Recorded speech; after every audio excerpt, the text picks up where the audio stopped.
Hello everyone, welcome back to Magnet Brains. My name is CS Payal Popli and इस video में again हम पढ़ने वाले हैं हाईली एक्सपेक्टेड केस स्टडीज़ के बारे में. I don't know whether you get irritated with it और नॉट कि चैप्टर ख़त्म होते ही इतने सारे केस स्टडी आ जाते हैं, बट बेटा ये सब करने ज़रूरी हैं क्योंकि पेपर में यही पूछे जाते हैं. तो चैप्टर इतना इंपॉर्टेंट नहीं है जितने केस स्टडी इंपॉर्टेंट है, तो हर एक चीज़ को आपको देखना ही पड़ेगा, पढ़ना ही पड़ेगा. विद दैट मैं ये बोल रही हूँ कि मैंने तो बहुत कम केस स्टडी लिए हैं. लाइक मैं हर एक कॉन्सेप्ट से सिर्फ एक केस स्टडी पिक करती हूँ. आप जितनी हो पाए उतनी केस स्टडी सॉल्व कीजिए. यहाँ पे आपको कुछ टाइप्स दिखा दिए जाते हैं कि इस तरह से पूछी जा सकती है, लेकिन जब आप अपनी सेल्फ स्टडी कर रहे होते हैं तो आपके पास होने चाहिए बहुत सारे केस स्टडीज़. कहीं से भी पिक कर सकते हैं, ऑनलाइन मिल सकते हैं, बहुत सारी बुक्स आती हैं मार्केट में. अपनी थोड़ी सी लाइक सूझबूझ से बुक्स खरीदिए और देखिए उनमें किस किस तरह से पूछी जाती है, क्योंकि at the end of the day यही सब केस स्टडीज़ आपके पेपर में आएंगी. ओके, सो ये केस स्टडी थोड़ी सी लंबी है लेकिन बहुत ही ईजी है. मतलब यहाँ पे साइज़ पे अगर आप जाएंगे तो आपको डर लग सकता है कि यार इतनी लंबी केस स्टडी, बट आंसर जब आप देखेंगे तो बोलेंगे यार ये क्या है, मतलब बहुत ही सिंपल है. तो आइए पढ़ते हैं क्या लिखा हुआ है. It's a Aman Chadha started Bulls Eye. अच्छा, एक और चीज़ बता दूँ बिफोर स्टार्टिंग. जब आप केस स्टडी पढ़ रहे होते हैं ना, तो कोई रफ शीट आपके पास होगी या आपकी लास्ट शीट जो होती है पेपर की, उस पे ही आप पूरी एक स्टोरी ड्रॉ कर सकते हैं कि ऐसे हो रहा है, फिर ऐसा हुआ, फिर ऐसा हुआ, फिर ऐसा हुआ, फिर वैसा हुआ. तो ऐसे में क्या होगा, आपको पूरी स्टोरी पता होगी ना, तो आप फ्लो में आंसर भी कर पाएंगे.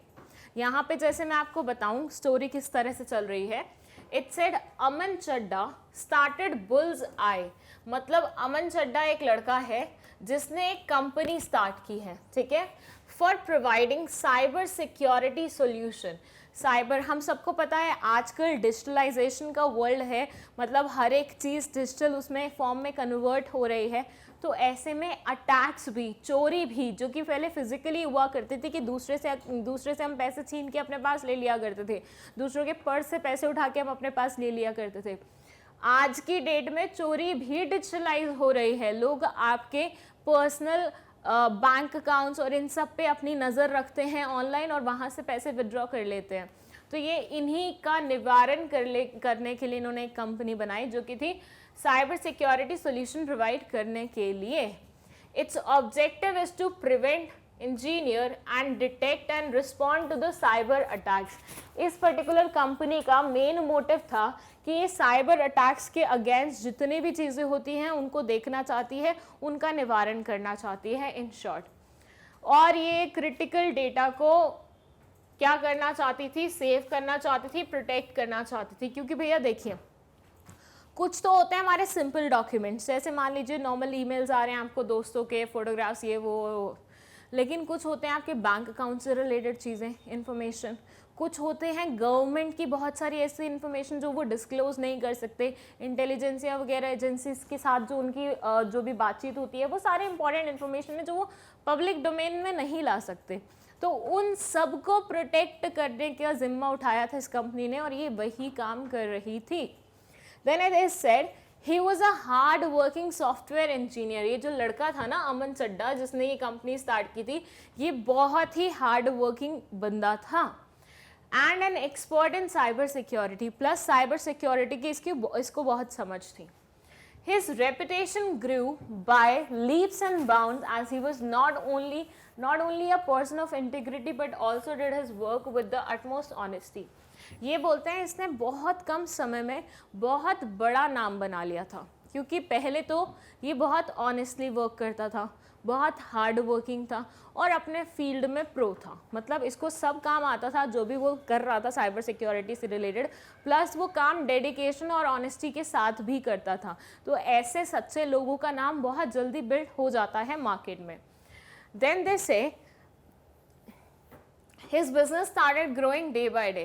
अब देखिए, जब नाम होता है तो बिजनेस भी बढ़ता है, नए नए प्रोजेक्ट्स आते हैं, तो इसका नाम भी बढ़ना शुरू हो गया और इसका बिजनेस भी बढ़ना शुरू हो गया. He was delighted when he was offered a big project by the Ministry of Defense. अब देखिए, हुआ क्या कि अभी तक तो ये अपनी कंपनी चला रहा था, ठीक है, बहुत सिंपल वे में इसने अपनी कंपनी खोली, इंजीनियर था, साइबर सिक्योरिटी से रिलेटेड काम करता था। लेकिन फाइनली इसकी लाइफ में आया बहुत बड़ा अपॉर्चुनिटी। इसको मिनिस्ट्री ऑफ डिफेंस से, गवर्नमेंट की मिनिस्ट्रीज होती है ना, गवर्नमेंट के डिपार्टमेंट्स होते हैं, गवर्नमेंट की बाइफिकेशन होती है, तो वहाँ से इसको ऑफर आया कि हमारा ये प्रोजेक्ट आपको करना है। सोचिए, बैठे बिठाए आपको इतना बड़ा प्रोजेक्ट ऑफर हो गया है। लेकिन एट द सेम टाइम अगर आप सोचें तो काम जब आपको ऑफर होता है तो आपका वर्कलोड भी बढ़ता है। कुछ ऐसा ही हुआ अमन चड्ढा के साथ। मिनिस्ट्री ऑफ डिफेंस का जब ऑफर इसको आया, while working on the project he found that the volume of work made it impractical for him to handle all the work by himself। ये बोलते हैं दो ये बहुत इंटेलिजेंट था, दो ये बहुत ज़्यादा सिंसियर था, दो ये बहुत ज़्यादा डेडिकेटेड था, बट भैया जब आपको बहुत सारा काम मिल जाता है तो आपके लिए बहुत ज़्यादा मुश्किल हो जाता है, क्योंकि किसी इंसान के पास हद से हद कितने घंटे होंगे एक दिन में, 24 घंटे होंगे। अब उसमें इंसान थोड़ी देर तो सोएगा ही सोएगा, तो कुछ टाइम तो उसका नॉर्मल एक्टिविटीज़ में भी जाएगा। अब उसके बावजूद वो पूरा टाइम अगर काम करता भी रहेगा तब भी ये काम पूरा नहीं हो पा रहा था। तो ऐसे में उसको नीड फील हुई कि कोई और भी होना चाहिए उसके साथ। अब he decided to expand his team. इसने डिसाइड किया अपनी टीम को एक्सपैंड करने का। The company maintained a close liaison with the local engineering college।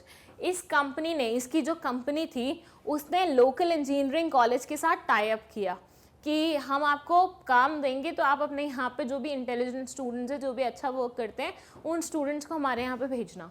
तो प्लेसमेंट वगैरह हुई, कैंपस प्लेसमेंट अगर आपको नहीं पता तो मैं आपको बता दूँ, बहुत सारे कॉलेजेस कंपनीज के साथ टाई अप करके रखते हैं, ठीक है, मतलब कॉलेजेस का कंपनीज के साथ टाई अप रहता है। अब कॉलेज के फाइनल ईयर में जो स्टूडेंट्स होते हैं उनको पसंद नापसंद करने के लिए कंपनी वाले यहाँ पे आते हैं, इन बच्चों का इंटरव्यू लेते हैं। जो पसंद आते हैं उनको अपनी कंपनी में हायर कर लेते हैं फॉर फ्यूचर, कि अभी आप अपनी पढ़ाई ख़त्म कर लो, उसके बाद आप हमारी कंपनी में आ जाना, हम आपको जॉब दे देंगे। तो इसको बोलते हैं हम कैंपस प्लेसमेंट, कि आपके खुद के कॉलेज में, आपके खुद के कैंपस में बाहर से लोग आ रहे हैं और आपको प्लेसमेंट दे रहे हैं, ऑफर कर रहे हैं, आपको जॉब ऑफर कर रहे हैं। तो इसने भी यही किया। लोकल इंजीनियरिंग कॉलेज जिसके साथ इसने टाई अप किया, वहाँ पे जाके इसने कैंपस प्लेसमेंट किया और दो लड़के, ईशान एंड वृंदा, दोनों को ही अपॉइंट किया प्रोजेक्ट के लिए। वृंदा आई डोंट नो लड़का है लड़की है, बट जो भी है, दो लोगों को इसने अपॉइंट किया अपने नए प्रोजेक्ट के लिए। He found the new employees capable, enthusiastic and trustworthy। जैसे ये खुद था वैसे ही इसे इसके एम्प्लॉयज़ लगे। इसको लगा बहुत ही ट्रस्टवर्दी हैं, बहुत ही एनर्जेटिक हैं और एंथुजियास्टिक हैं नया काम सीखने के लिए। Aman Chadda was thus able to focus on objectives and with the help of Ishan and Vrinda the project was completed on time। इन दोनों बच्चों की मदद से प्लस उसके खुद के एफर्ट्स, जो प्रोजेक्ट था वो टाइमली कंप्लीट हो गया। आगे, Not only this, Aman Chadda was also able to extend his area of operation।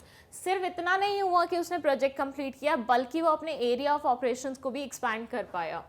On the other side, Ishan and Vrinda also got opportunities to develop an exercise initiative। आप सोचिए, नए नवेले निकले हुए school से, college से निकले हुए students, उनको एकदम से मिनिस्ट्री ऑफ डिफेंस का प्रोजेक्ट करने को मिल जाए तो ऑब्वियसली उनकी लाइफ का तो भाई ताले खुल गए हैं। ऐसे मानिए कि भाई निकलते ही कॉलेज से बहुत ही कम लोग ऐसे होते हैं जिनको बीइंग फ्रेशर्स इतना बड़ा अपॉर्चुनिटी मिलता है। तो इन दोनों के लिए भी वो बहुत अच्छी बात हुई, एट द सेम टाइम अमन चड्ढा के लिए भी वो बहुत अच्छी बात हुई। Then they say identify and briefly explain the concept used by Aman Chadda in the above case। आपको बताना है पूरा जो सिनेरियो आपने पढ़ा है, पूरा जो स्टोरी आपने पढ़ा है, उसमें आपको ये एक्सप्लेन करना है कि भैया किस चीज़ के बारे में बात हुई है। देखिए, क्योंकि हम ये केस स्टडी ऑर्गेनाइजिंग चैप्टर को जस्ट फिनिश करने के बाद ही बना रहे हैं, तो शायद आप बहुत ही जल्दी गैस कर लेंगे कि यहाँ पे आंसर क्या होना चाहिए।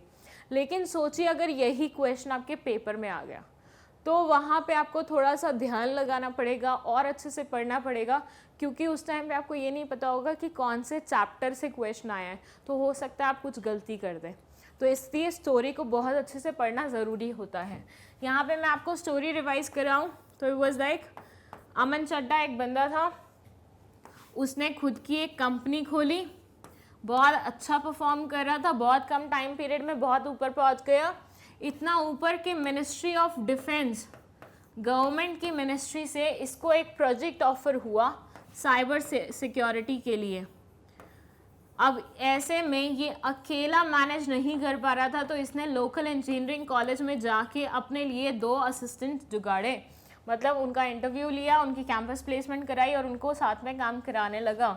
अल्टीमेटली प्रोजेक्ट तो पूरा हुआ ही हुआ, बल्कि at the same time project तो वॉज डन अच्छे से। एट द सेम टाइम इसका खुद का नाम भी हो गया, ये एरिया भी अपना एक्सपैंड कर पाया काम वाला। एट द सेम टाइम जो वो बच्चे ने हायर किए थे उनको भी अच्छी अच्छी अपॉर्चुनिटीज़ मिली। तो अब आपको पूरा ये पता लगाना है कि कौन सी कॉन्सेप्ट के बारे में बात हो रही है। अगर क्लिक नहीं किया है तो मैं आपको एक हिंट देती हूँ। दैट हिंट इज़, जब हम अपना काम किसी और को करने के लिए दे देते हैं, जब हम अपना काम का एक पोर्शन किसी और को करने के लिए दे देते हैं और ज़्यादा इम्पॉर्टेंट चीज़ों पे फोकस करते हैं, तो उसे क्या बोलते हैं? जब भी मैंने ये कॉन्सेप्ट पढ़ाई है चैप्टर में, मैंने हमेशा ये लाइन बोली है कि जब भी हम अपना काम किसी और को देते हैं तो उसे बोला जाता है डैश। ये मैंने बोल दिया था वहाँ पे भी। अब आपको बस थोड़ा सा रिवाइज करना है कि वो कॉन्सेप्ट कौन सी थी और पता लगाना है इसका आंसर। अगर अभी क्लिक नहीं कर रहा है, वीडियो को पॉज कर दीजिए और उसके बाद सोचिए कि आपने किन किन चीज़ों के बारे में इस चैप्टर में पढ़ा है और फिर देखिए कि आपका आंसर सही है भी कि नहीं है। सी, वीडियोस देख के आंसर पता लगाना बहुत सिंपल है, लेकिन अपने आप को एनालाइज कराना, अपने आप को इवैल्यूएट करना कि भैया हम कहाँ स्टैंड करते हैं।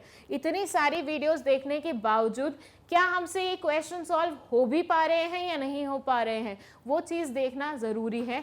सो आपको ये देखना ज़रूरी है कि क्या आपका आंसर वही है जो आपने सोचा है यहाँ पे, मतलब वही आंसर फिट होना चाहिए या नहीं। मैं फाइनली आंसर रिवील कर रही हूँ। Answer is delegation. डेलीगेशन मैंने हमेशा आपको बताया है कि इंसान के पास जब बहुत सारा काम आ जाता है तो वो बर्डन हो जाता है, as a result of which वो कुछ एक्स्ट्रा बर्डन किन्हीं और लोगों को ट्रांसफ़र कर देता है और उस पूरी प्रोसेस को बोला जाता है डेलीगेशन। तो बस उसी के बारे में यहाँ पे बात हो रही है। सो डेलीगेशन के बारे में बात हो रही है। इन्होंने छोटा सा एक वो लिख दिया पैराग्राफ की डेलीगेशन होता क्या है। आपको लगे कि हाँ 2 नंबर का क्वेश्चन है पेपर में तो आप भी ऐसा लिख दीजिएगा। अगर आपको लगे सिर्फ 1 ही नंबर का क्वेश्चन है तो इतना ज़्यादा जाने की ज़रूरत नहीं है, सीधा आंसर लिख के काम चला दीजिएगा। उसके बाद importance of delegation of authority, ये हम ऑलरेडी कवर कर चुके हैं हमारे प्रीवियस वीडियोस में। सो वो आप देख सकते हैं प्लेलिस्ट में जाके, इम्पॉर्टेंस सारी की सारी इम्पॉर्टेंस हमने कवर की हैं एक इंडिविजुअल वीडियो में। सो वो वहाँ पे आप देख लेंगे, रिवाइज कर लेंगे अगर आपको नहीं याद हैं तो। दैट्स इट, यहाँ पे ये पर्टिकुलर केस स्टडी ख़त्म होती है। आई होप आपको ये केस स्टडी समझ में आई होगी। अगर कुछ भी डाउट है तो आप कमेंट सेक्शन में लिख सकते हैं। अगर आपको लगता है यहाँ पे डेलीगेशन की जगह डिसेंट्रलाइजेशन आना चाहिए था तो बेटा एक बार डेलीगेशन और डिसेंट्रलाइजेशन वाला डिफरेंस देख लेना, वहाँ से तुम्हें क्लियर हो जाएगा कि यहाँ पे डेलीगेशन ही आना चाहिए। That's it. Thank you so much for watching this video.